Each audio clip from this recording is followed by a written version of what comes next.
باللہ من الشیطان اللعین الرجیم بسم اللہ الرحمن الرحیم 10ویں جزء قرآن 10ویں سپارے کے پیغامات لے کر آپ کی خدمت میں حاضر ہیں۔ 10ویں پارے میں سورہ مبارک انفال جاری ہے، اس کی 41ویں آیت، جس میں خداوند متعال نے ہمیں واجبات مالی کی طرف متوجہ فرمایا ہے۔ ہمارے ہاں بہت سے واجبات ہیں، اور مالی واجبات میں سے ایک زکوٰۃ ہے اور ایک خمس ہے۔ خداوند متعال نے یہاں پر خمس کی طرف متوجہ فرمایا ہے۔ حکم ہوا وَاعْلَمُوا أَنَّمَا غَنِمْتُم مِّن شَيْءٍ فَأَنَّ لِلَّهِ خُمُسَهُ وَلِلرَّسُولِ وَلِذِي الْقُرْبَى وَالْيَتَامَى وَالْمَسَاكِينِ وَابْنِ السَّبِيلِ، اور تم اس بات کو اچھے طریقے سے جان لو کہ جو تمہارے ہاتھ مال غنیمت آتا ہے اس میں سے 5واں حصہ، 1/5 اللہ کے رسول کے لیے ہے، خدا کے لیے ہے، ذوی القربہ یعنی نبی گرامی اسلام کے اہل بیت علیہم السلام کے لیے ہے، یتیموں کے لیے ہے، مساکین کے لیے ہے، اور وہ لوگ جو راستے میں توشہ راہ سے خالی ہو جاتے ہیں، راستے میں مشکلات کا شکار ہو جاتے ہیں، ان کے لیے ہے۔ تو بس قرآن مجید نے یہاں پر ہمیں ایک انتہائی اہم مالی واجب کی طرف متوجہ کیا کہ تم جس چیز کو بھی کماتے ہو اور اس میں سے جو بچ جاتا ہے اس میں سے تم نے 5واں حصہ بطور خمس ادا کرنا ہے۔ اس کے 2 حصے ہوتے ہیں، ایک کو مال امام کہا جاتا ہے علیہ السلام، جو دینی امور پر خرچ کیا جاتا ہے، اور دوسرے حصے کو مال سادات کرام کہا جاتا ہے۔ وہ سادات بنی ہاشم کے لیے مختص ہوتا ہے اور ان کی جائز ضروریات کو پورا کرنے کے لیے اسے استعمال کیا جاتا ہے۔ اللہ کے رسول موجود ہوں، ائمہ ہدیٰ علیہم السلام کی موجودگی میں یہ مال ان کی خدمت میں پیش کیا جائے گا اور ان کی ہی اجازت سے خرچ کیا جائے گا، جبکہ غیبت کبریٰ کے زمانے میں ائمہ علیہم السلام کے جو عمومی طور پر نائبین ہیں، یعنی مراجع کرام دامہ ظلہم، ان کی اجازت سے اس کا مصرف کیا جاتا ہے۔ حضرت امام موسیٰ کاظم علیہ السلام اور اسی طریقے سے دیگر ائمہ سے بھی اس کی تشریح بیان ہوئی ہے خمس کے حوالے سے۔ امام ہفتم سے ایک حدیث نقل ہوئی، اصول کافی میں امام فرماتے ہیں فی کل ما افاد الناس من قلیل و کثیر، لوگ جو بھی کم یا زیادہ چیز اپنے ہاتھ میں لے آتے ہیں، فائدہ پہنچتا ہے، منفعت حاصل کرتے ہیں، اس ہر چیز میں سے انہوں نے 5واں حصہ نکالنا ہے۔ ہم جانتے ہیں کہ قرآن مجید کے بیان کے لیے ائمہ خدا علیہم السلام کے کلام کی ضرورت پڑتی ہے۔ مفسر حقیقی قرآن ائمہ خدا علیہم السلام ہیں، تو پس وہ احادیث جو ابواب خمس میں ذکر ہوئی ہیں وہ سب کی سب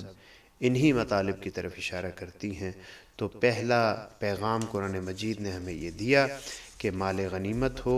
یا تمہاری کمائی ہو یا تمہارا استفادہ ہو کسی چیز سے، مالیات سے، تو جو تمہارے پاس بچ جائے، جو اضافی ہو اور تم نے میانہ روی سے زندگی گزاری ہو، تو اس بچے ہوئے سے تم نے 5ویں حصے کو ادا کرنا ہے۔ دوسرا پیغام 10ویں پارے سے ہمیں خداوند متعال نے جو دیا اور جسے ہم نے اخذ کیا، وہ آیت 46 ہے سورہ مبارک انفال سے۔ اس میں خداوند متعال نے مومنین سے کہا ہے کہ دشمن کے مقابلے میں تمہیں اتفاق و اتحاد کرنا ہوگا۔ ارشاد ہوا وَأَطِیعُوا اللَّهَ وَرَسُولَهُ وَلَا تَنَازَعُوا فَتَفْشَلُوا وَتَذْهَبَ رِیحُکُمْ وَاصْبِرُوا إِنَّ اللَّهَ مَعَ الصَّابِرِینَ۔ اے لوگو، اے صاحبان ایمان، اللہ کی اطاعت کرو، اللہ کے رسول کی اطاعت کرو، اور آپس میں تفرقے میں نہ پڑو، لڑائی جھگڑے میں نہ پڑو۔ اگر تم لڑائی جھگڑے میں پڑو گے تو تمہاری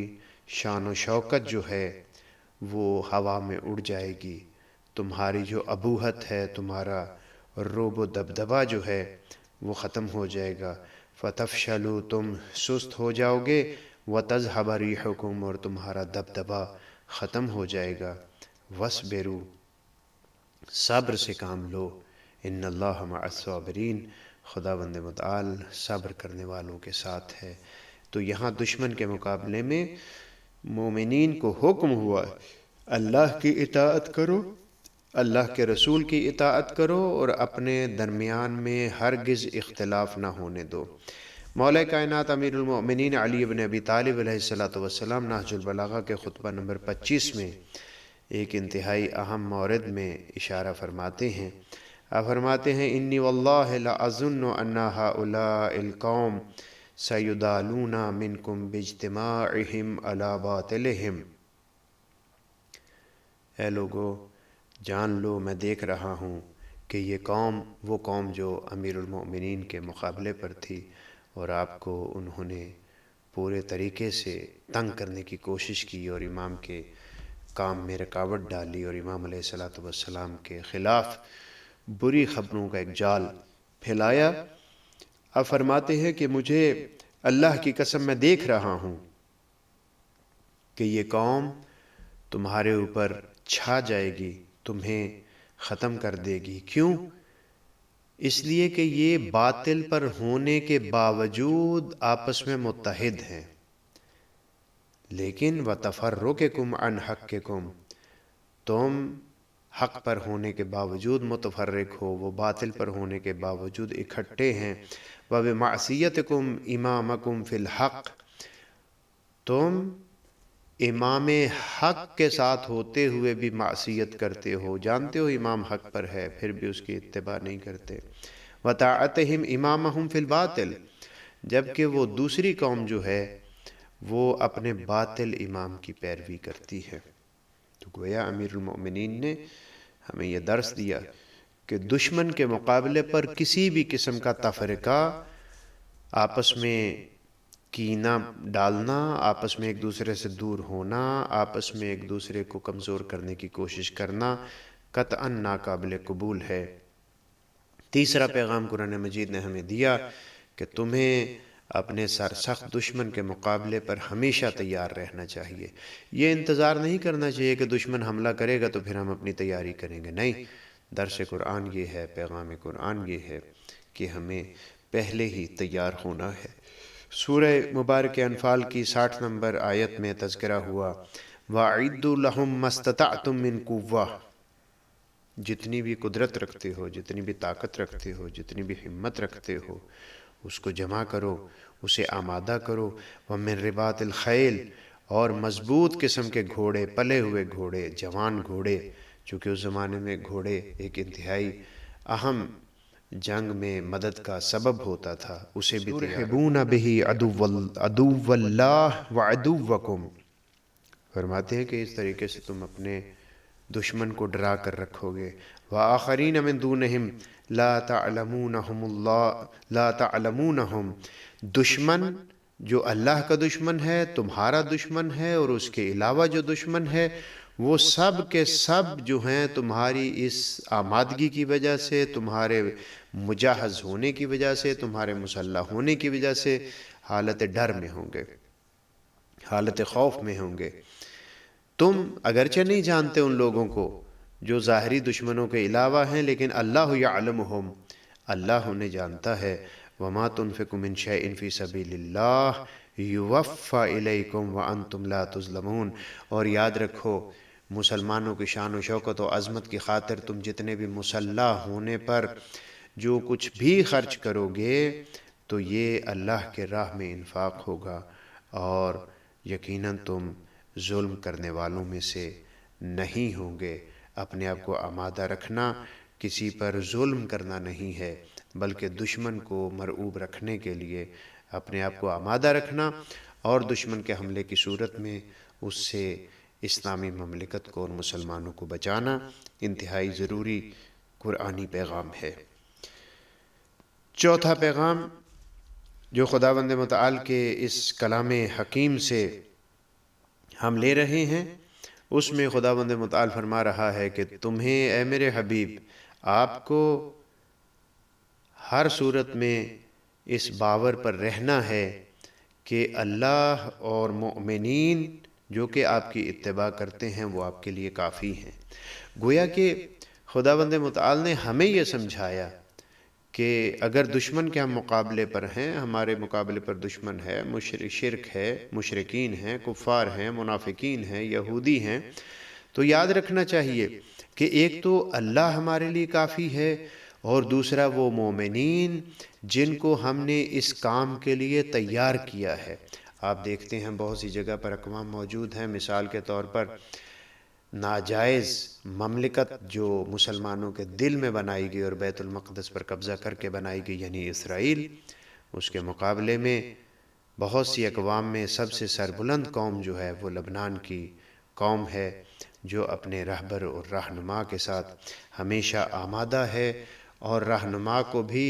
اللہ کے بعد ان ساتھیوں کے اوپر مکمل طور پر بھروسہ ہے۔ ارشاد ہوا سورہ مبارکہ انفال کی 64ویں آیت میں، یا ایھا النبی حسبک اللہ ومن اتبعک من المؤمنین، اے پیامبر، اے ہمارے نبی، آپ کے لیے خدا اور آپ کی پیروی کرنے والے مومنین کافی ہیں، یعنی آپ کی حمایت کے لیے، آپ کی پشت کو مضبوط کرنے کے لیے یہ لوگ کافی ہیں۔ یہاں پر متوجہ رہیے کہ بعض اوقات اس آیہ مجیدہ کا ترجمہ یوں کر دیا جاتا ہے، یا ایھا النبی حسبک اللہ ومن اتبعک من المؤمنین، اے نبی آپ کے لیے اللہ کافی ہے اور ان مؤمنین کے لیے جو آپ کی اتباع کرتے ہیں۔ یہ ترجمہ درست نہیں ہے، بلکہ یہاں پر فرما رہا ہے خداوند متعال کہ اے حبیب، اے نبی، اے پیغمبر، آپ کے لیے میں اور آپ کی اتباع کرنے والے مومنین کافی ہیں، یعنی اللہ اور مومنین پشت پناہ ہیں نبی گرامی اسلام کے، اور ان کے لیے باعث تقویت ہیں۔ تو پس معلوم یہ ہوا کہ قرآن ہمیں یہ بتاتا ہے کہ ہمیں ہمیشہ اپنے ساتھیوں پر بھروسہ کرنا ہے، کسی اور نے ہماری مدد کے لیے نہیں آنا، کوئی اور ہمارے لیے نجات دہندہ نہیں ہو سکتا، بلکہ اللہ کی ذات نجات دہندہ ہے، اور وہ مومنین جو خلوص کے ساتھ اپنے رہبر کی اتباع کرتے ہیں۔ پانچواں پیغام قرآن مجید نے ہمیں دیا کہ دیکھو دشمن کے اوپر کبھی اعتماد نہ کرنا۔ ہم اپنی اس دنیا داری میں دیکھتے ہیں کہ ہم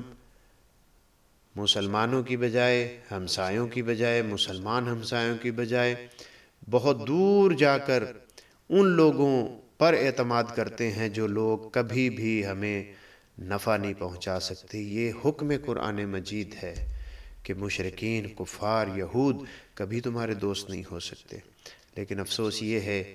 کہ ہمارے نابلد حکمران، ہمارے وہ لوگ جو ظاہری طور پر اسلام کا نام لیتے ہیں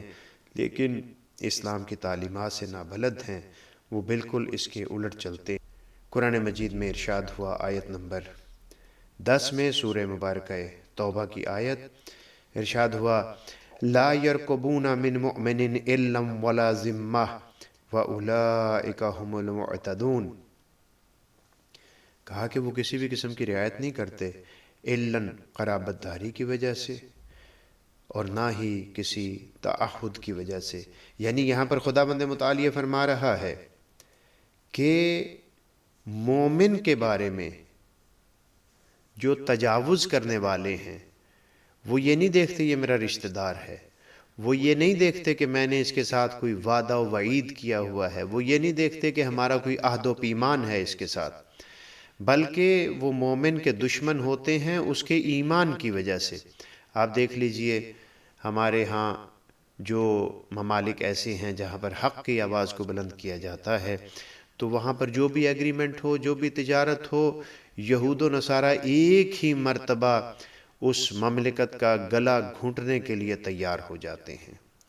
اور کفر ملت واحدہ بن کر اسلامی ممالک کو دبوچنے کے چکر میں پڑ جاتا ہے۔ قرآن مجید میں واضح طور پر ارشاد ہوا کہ جو تجاوز کرنے والے ہیں، جو متجاوز ہیں، جو ظالم ہیں، وہ جب ظلم کرتے ہیں تو وہ یہ نہیں دیکھتے کہ یہ مومن کہیں سے میرا رشتہ دار ہے، اس کے ساتھ میں نے ایگریمنٹ کیا ہوا ہے۔ آپ پاکستان کے حوالے سے دیکھ لیں، ہم نے بہت سے ایگریمنٹ شیطان بزرگ امریکہ سے کیے اور اس نے مصلحت کے تحت ہمارے ساتھ ایگریمنٹ کیے، لیکن جیسے ہی اس کی مصلحت ختم ہوئی، اس نے ان تعہدات کو، ان وعدوں کو، ان ایگریمنٹس کو کوڑے دان میں ڈال دیا اور کسی بھی صورت میں اس پر عمل نہیں کیا۔ یہ تعلیم قرآن مجید ہے کہ متجاوز کبھی بھی مومن کے ساتھ اپنے وعدے کی ایفا نہیں کرتا، اسے پورا نہیں کرتا۔ اور پھر 12 نمبر آیت میں پھر ارشاد ہوا وَإِن نَكَثُوا أَيْمَانَهُمْ مِن بَعْدِ عَهْدِهِمْ وَطَعَنُوا فِي دِينِكُمْ فَقَاتِلُوا أَئِمَّةَ الْكُفْرِ۔ اے صاحبان ایمان دیکھو، اگر وہ لوگ اپنے وعدے اور وعید کو توڑتے ہیں، اپنی قسموں کو توڑتے ہیں اور تمہارے دین کا مذاق اڑاتے ہیں، تو پھر ان کفر کے پیشواؤں کے ساتھ لڑ جاؤ۔ آپ دیکھتے ہیں کہ غیر مسلم ممالک نبی گرامی اسلام کی توہین کرتے ہیں، خاکے بناتے ہیں، اس کے مقابلے پر کیا ہوتا ہے؟ مسلمان ایک آواز بلند کرنے کے لیے تیار نہیں ہے۔ وہ آپ کے ساتھ وعدہ بھی کریں تو اس وعدے کو توڑتے ہیں۔ پہلے ایک ملک میں توہین ہوتی ہے، پھر دوسرے ملک میں توہین ہوتی ہے، پھر تیسرے ملک میں توہین ہوتی ہے، اور توہین کے بعد وہ اپنی اس توہین کی بات کو آزادی کے زمرے میں صحیح ثابت کرنے کی کوشش کرتے ہیں۔ قرآن کہتا ہے کہ عہد و پیمان سے اگر وہ پھرتے ہیں، عہد و پیمان کو اگر وہ توڑتے ہیں تو پھر تم لڑ جاؤ ان کے ساتھ۔ لڑ جانے کا مطلب یہ بھی ہو سکتا ہے کہ مکمل طور پر ان کا بائیکاٹ کرو، مکمل طور پر ان کے ساتھ قطع تعلق کرو۔ انہم لا ایمان لہم، اور یاد رکھو یہ یہود و نصارہ و مشرکین کا کوئی وعدہ و وعید نہیں ہوتا، یہ کبھی اپنے وعدے پر نہیں ٹھہرتے۔ لعلہم ینتہون، یہاں تک کہ شاید لا ایمان لہم لعلہم ینتہون، ان کا کوئی بھی وعدہ جو ہے وہ پورا نہیں ہوتا، یہاں تک کہ شاید کہ کسی طریقے سے یہ باز آ جائیں۔ ایسا نہیں ہے، یہ جو بدعہدی کرتے ہیں اس بدعہدی کے اوپر وہ ہمیشہ قائم رہتے ہیں۔ اور آپ جانتے ہیں کہ انقلابی اسلامی جب آیا 1979 میں، تو انقلاب کے بانی راس و رئیس حضرت امام خمینی مجاہد کبیر نے یہ کہا تھا کہ امریکہ کے ساتھ ہمارے رابطے ہوں یا کسی اور کے ساتھ ہمارے رابطے ہوں، اس میں کبھی بھی ہمارے لیے مصلحت نہیں ہے۔ یعنی آپ واضح طور پر درک کرتے تھے قرآنی تعلیمات کے مطابق ان کے ظلم و جور کو، ان کی بدعہدی کو۔ اور امام خمینی نے ایک بڑی اچھی تعبیر استعمال کی۔ آپ فرماتے ہیں کہ بھیڑ کے بچے اور بھیڑیے کے درمیان کس قسم کا وعد و وعید ہو سکتا ہے؟ وہ بھیڑیے ہیں۔ مشرکین و یہود و نصارہ مسلمانوں کی نسبت سے بھیڑیے ہیں، اور جب بھی بھیڑیے کو موقع ملے گا وہ تمہیں نقصان پہنچائے گا۔ بس قرآن نے بھی کہا کہ دشمن کے اوپر اعتماد نہ کرو۔ قرآنی زندگی گزارنے والی شخصیات نے بھی کہا کہ کبھی بھی دشمن کے اوپر بھروسہ نہ کرو۔ پھر قرآن مجید نے کہا فَمَسْتَقَامُوا لَكُمْ فَاسْتَقِیمُوا لَهُمْ، جب تک کفار و مشرکین تمہارے ساتھ وعدے پر قائم رہیں تم بھی وعدے پر قائم رہو، لیکن جب وعدے کو ختم کر دیں تو پھر تم بھی وعدے کو ختم کر دو۔ چھٹا درس جو قرآن مجید نے، چھٹا پیغام ہمیں دیا، وہ پیغام یہ ہے کہ اہل قرآن، اہل ایمان ہمیشہ اخوت دینی اور دینی محبت کے جذبے کے تحت رسول اللہ کی چھتری کے نیچے ہیں، اللہ کی رحمت کے سائے میں ہیں۔ یعنی حکم یہ ہوا کہ مسلمانوں کو آپس میں اتفاق و اتحاد و پیار و محبت سے رہنا چاہیے۔ ارشاد ہوا سورہ مبارک توبہ کی 11ویں آیت میں فَإِن تَابُوا وَأَقَامُوا الصَّلَاةَ وَآتُوا الزَّكَاةَ فَإِخْوَانُكُمْ فِي الدِّينِ، اگر وہ پیمان شکن لوگ، اگر وہ قطع رحمی کرنے والے لوگ، اگر وہ یہود و نصارہ کفار و مشرکین توبہ کر لیں،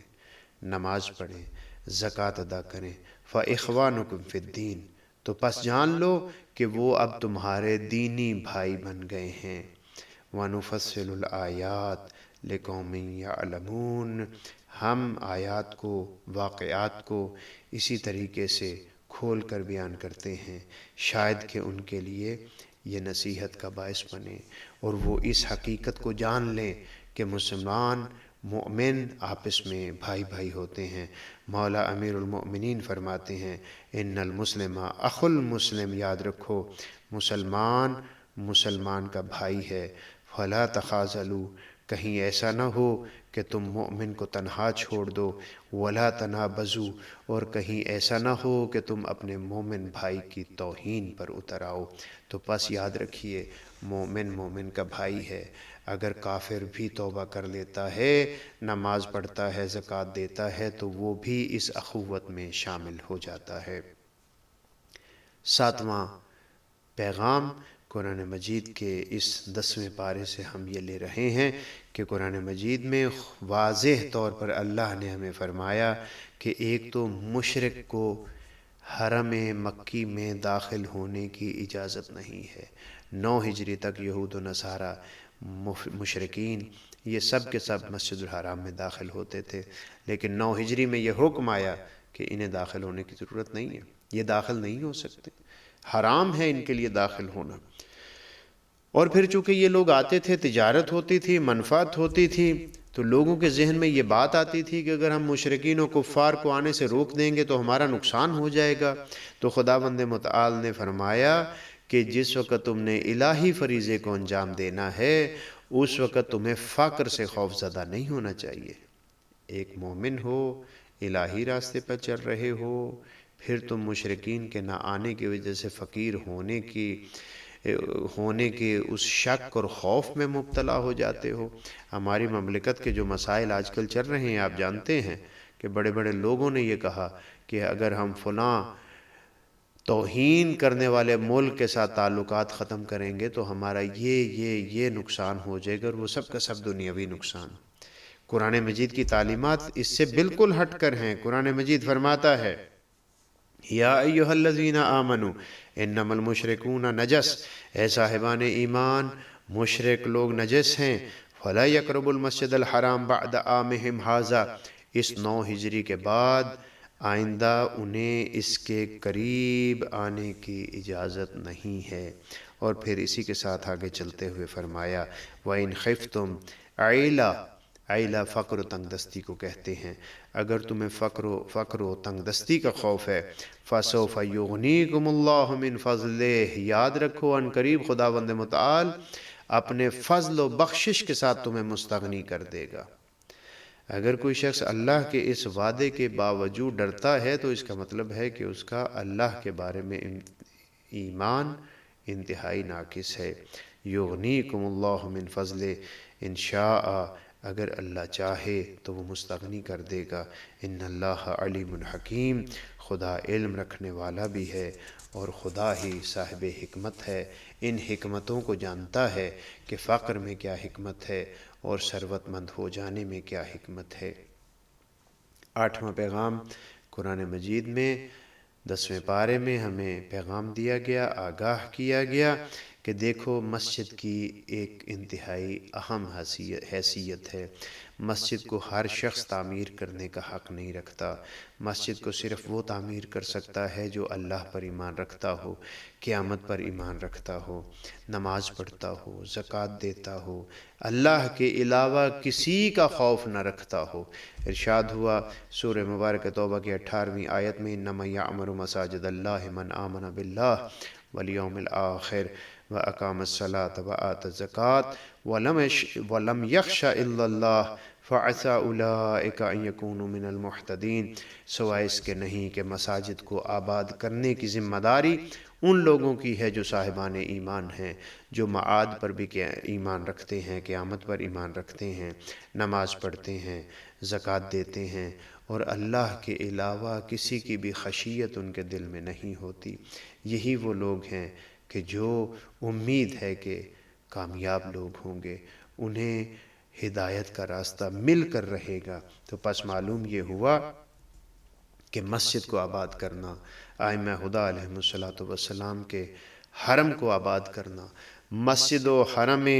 ائمہ خدا علیہ الصلوۃ والسلام اور ائمہ خدا علیہ الصلوۃ والسلام کے جان نثاروں کی یادگاروں کی حفاظت کرنا، یہ حکم قرآنی ہے، اور یہ صاحبان ایمان کی عظمت کا معیار مسجد کو آباد کرنا ہے، حرم کو آباد کرنا ہے۔ اسی لیے ہم سمجھتے ہیں کہ ائمہ خدا اور ان کے چاہنے والوں کے جتنے بھی حرم ہیں ان سب کی حفاظت ہماری ذمہ داری ہے، چاہے وہ مدینہ منورہ کے حرم ہوں، چاہے وہ کربلا و نجف و کاظمین و سامرہ کے حرم ہوں، اور چاہے وہ زینبیہ کے حرم ہوں۔ ان تمام حرموں کو جو کہ حرم اللہ ہے حقیقتاً، ان سب کی حفاظت کرنا، ان کو آباد رکھنا، ان کو رونق سے پر رکھنا، ان کی خدمت کرنا اور لوگوں کو ہدایت کے ان مراکز کی طرف متوجہ کرنا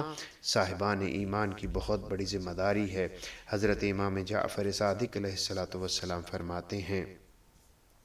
ثلاثۃ یشکون الی اللہ عز وجل، تین چیزیں اللہ کی طرف شکایت کریں گی، مسجد خراب لا یصلی فیہ اہلہ، وہ مسجد جو خراب ہو چکی ہوگی، اس میں لوگ نماز نہیں پڑھتے ہوں گے، جن لوگوں کو ان مساجد میں نماز پڑھنی چاہیے انہوں نے ان مسجد کو خالی چھوڑ دیا ہوگا، وہ مسجدیں شکایت کریں گی۔ وعالم بین جہال، اور وہ عالم جو جاہلوں کے نرغے میں پھنس گیا ہو، عالم موجود ہو لیکن اس سے استفادہ نہیں کیا جا رہا۔ ومصحف معلق، اور ایسا قرآن مجید جسے لپیٹ کر بس رکھ دیا گیا ہے، قد وقع علیہ الغبار لا یقرأ فیہ، پڑھے پڑھے اس کے اوپر مٹی بھر گئی ہے، چمٹ گئی ہے مٹی اس کے ساتھ، لیکن اس کی تلاوت نہیں کی جا رہی۔ تو پس معلوم یہ ہوا کہ مسجد کی تعمیر کرنا، مسجد کو آباد کرنا ایک مومن کی ذمہ داری ہے۔ نبی گرامی اسلام فرماتے ہیں لا صلاۃ لجار المسجد الا فی المسجد، مسجد کے ہمسائے کی نماز فقط مسجد میں ہو سکتی ہے۔ البتہ واضح ہونا چاہیے، اور سید رضی نے بھی اس قول کی نقل کے موقع پر اس کی وضاحت فرمائی کہ یہاں پر لا صلاۃ لجار المسجد الا فی المسجد سے مراد یہ ہے کہ مسجد کے ہمسائے کی گھر میں پڑھی جانے والی نماز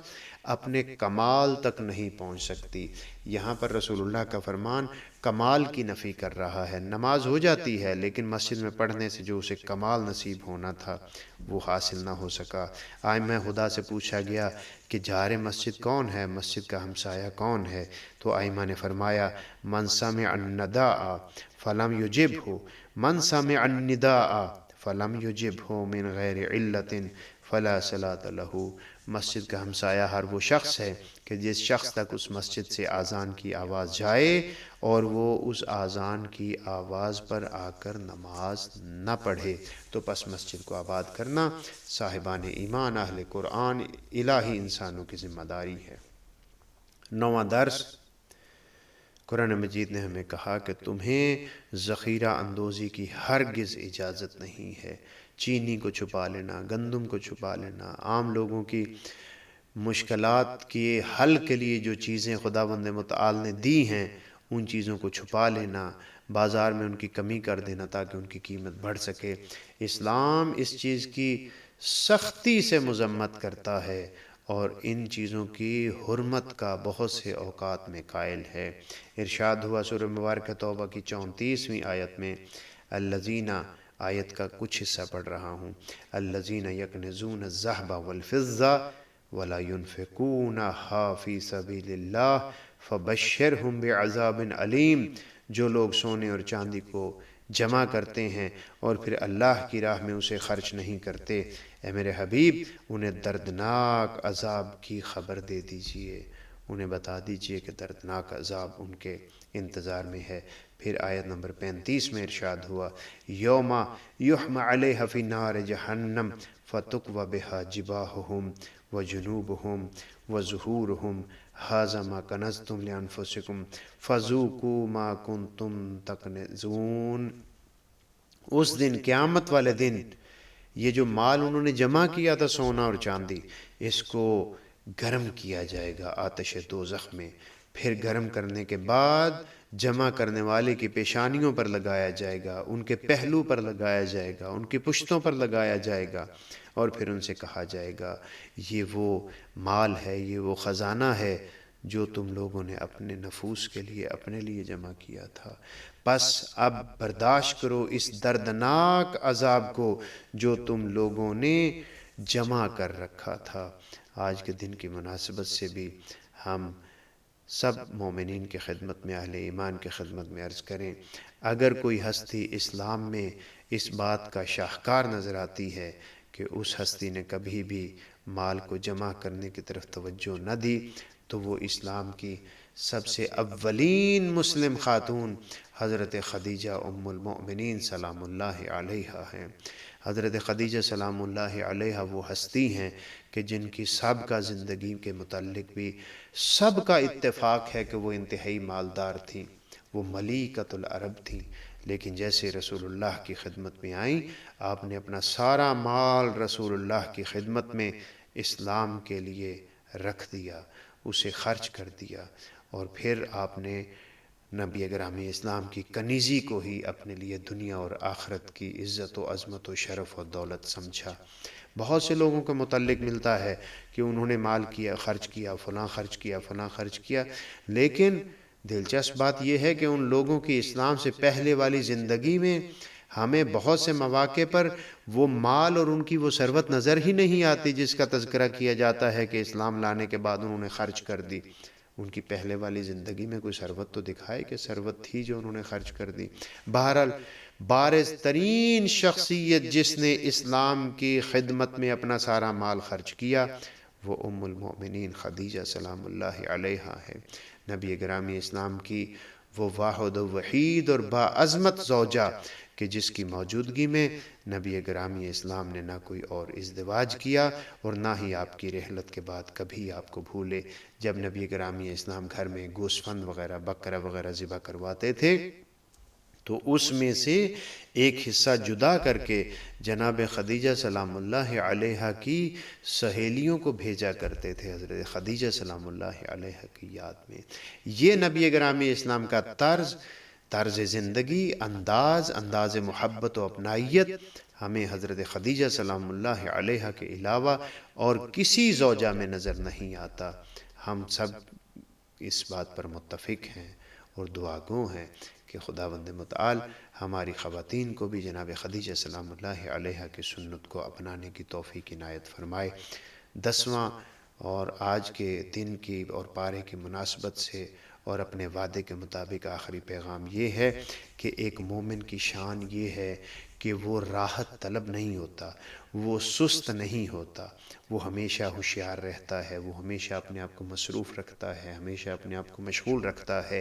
ہمیشہ دین کی سربلندی کے لیے کام کرتا ہے۔ سورہ مبارک توبہ کی 38ویں آیت میں ارشاد ہوا، یا ایھا الذین آمنوا ما لکم اذا قیل لکم انفروا فی سبیل اللہ اثاقلتم الی الارض، اے صاحبان ایمان تمہیں کیا ہو گیا ہے، کیا مصیبت ہے تمہیں، کیا مشکل ہے تمہارے اوپر کہ جب تمہیں کہا جاتا ہے نکلو اللہ کے راستے میں جہاد کے لیے تو تم زمین پر بھاری ہو جاتے ہو، بیٹھ جاتے ہو، ٹک جاتے ہو، زمین کو پھلانگنے کے لیے آمادہ نہیں ہوتے، یعنی کہتے ہو کہ ہم اس وقت آمادہ نہیں ہیں، تھکے ہوئے ہیں۔ عجیب تعبیر استعمال کی قرآن مجید نے، اثاقلتم الی الارض، یعنی زمین کے ساتھ چمٹ جاتے ہو، اپنے گھر بار کو چھوڑنے پر تیار نہیں ہوتے۔ اللہ پر پوچھتا ہے ارضیتم بالحیات الدنیا من الآخرہ،